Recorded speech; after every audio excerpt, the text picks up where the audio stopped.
pagbibigay ng kanilang serbisyo para sa tao at para sa bayan.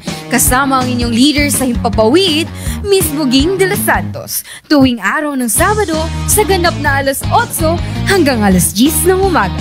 The Leaders Hour.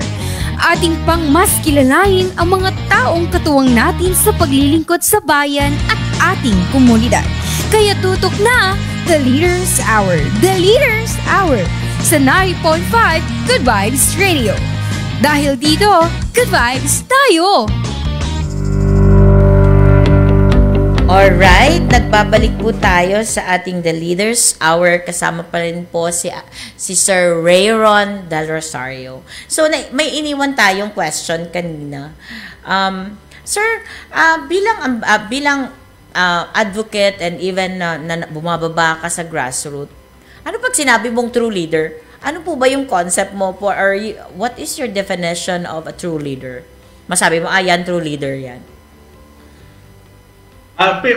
Before I start my definition, nais kong batiin si Ambassador Alex Lamadrid na nanonood sa atin ngayon. Hello po! Sa Department of Affairs. Oo.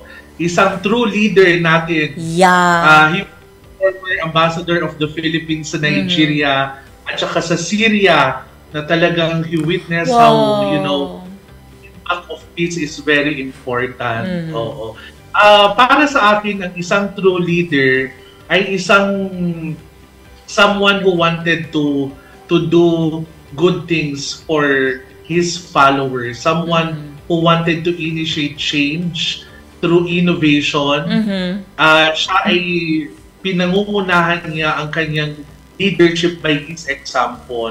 Okay. Kasi napakahirap sa ibang leaders natin ngayon, lalo na sa serbisyong publiko, na only define themselves as leaders, but hindi mo makikita sa daan, hindi mo sila makikita sa kalye. So, for me, yun yung importante, yung makita ng taong bayan, kung ano yung ginagawa mo, ano yung programa, yung kanilang maramdaman ng taos-puso na paglilingkod bayan.